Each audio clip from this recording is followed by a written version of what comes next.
নমস্কার বন্ধুরা, সম্পূর্ণ একটা নতুন রেসিপি নিয়ে আপনাদের সামনে আবারও হাজির হয়েছি। আজকে আমার রেসিপি বাটা মাছের। এটা দারুণ লাগে খেতে, আপনারা একবার বাড়িতে ট্রাই করে দেখবেন।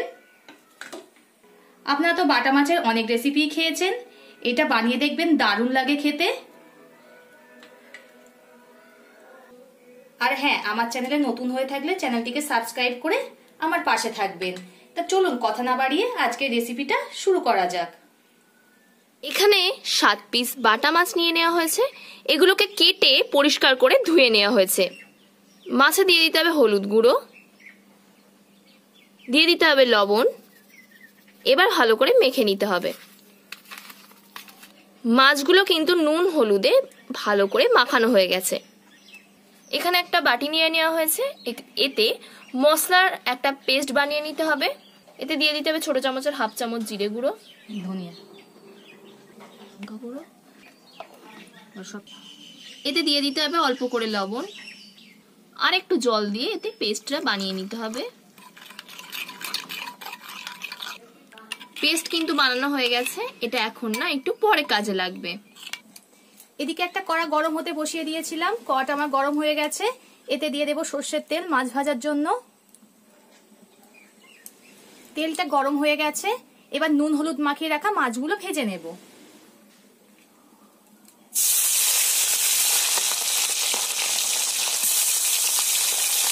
মাছের পিছন পিঠটা ভাজা হয়ে গেছে, উল্টে দেব।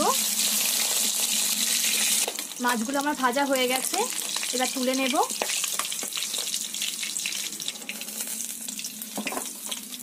বাকি যে মাছগুলো আছে সেগুলোও ভেজে নেব।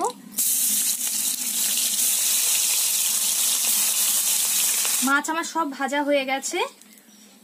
এবার 4টে বড় সাইজের আলুকে এই লম্বা লম্বা করে কেটে নিয়েছি, এগুলো ভেজে নেব।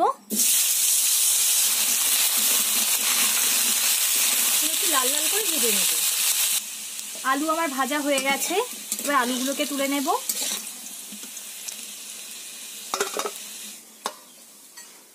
আলুগুলো তুলে নিয়েছি। বড় সাইজের 2টো পেঁয়াজ কুচিয়ে রেখেছিলাম, সেটা দিয়ে দিলাম। পেঁয়াজটা একটু ভেজে নেব। পেঁয়াজটা আমার ভাজা হয়ে গেছে। এতে দিয়ে দেব চা চামচের 1 চামচ রসুন বাটা। রসুন দিয়ে একটু ভাজা ভাজা হয়ে গেছে। এতে দিয়ে দেব ওই চামচেরই মাপ করে 1 চামচ আদা বাটা। আদা রসুন খুব ভালো করে ভেজে নিতে হবে।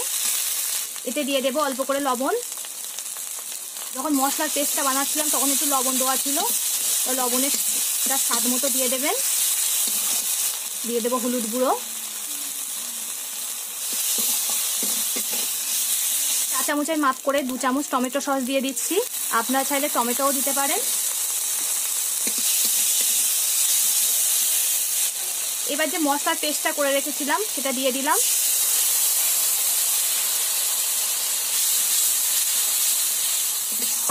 দিয়ে একটু ভালো করে নাড়াচাড়া করতে হবে 2-3 মিনিট মতো। মশলাটা 2-3 মিনিট ভাজার পর ভেজে রাখা আলুগুলো দিয়ে দেব। আলুর সঙ্গে মশলা খুব ভালো করে কষিয়ে নিতে হবে। আপনারা তো বাটা মাছের অনেক রেসিপি খেয়েছেন, এভাবে একবার বানিয়ে দেখবেন, দারুণ লাগে খেতে।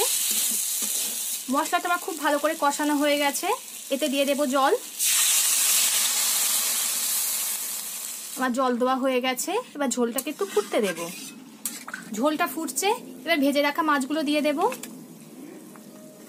মাছগুলো ঝোলের সঙ্গে খুব ভালো করে ফুটিয়ে নেব। কাঁচা লঙ্কাকে মাঝখান দিয়ে চিড়ে দিয়ে দিলাম। ঝালটা আপনারা আপনাদের স্বাদ মতো ব্যবহার করবেন। আপনারা তো জানেন পুনম বেশি ঝাল খেতে পারে না, তাই অল্প করেই এখানে লঙ্কা দিলাম। এতে দিয়ে দেব সামান্য একটু চিনি। আমার হয়ে গেছে, দেখুন আলুটাও পারফেক্টলি গলে গেছে, খুব সুন্দর গলে গেছে আলু।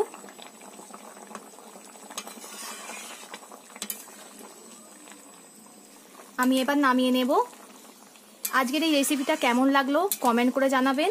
আর আমার চ্যানেলে নতুন হয়ে থাকলে চ্যানেলটিকে সাবস্ক্রাইব করে আমার পাশে থাকবেন। পরবর্তী ভিডিওতে আপনাদের সঙ্গে আবার দেখা হচ্ছে।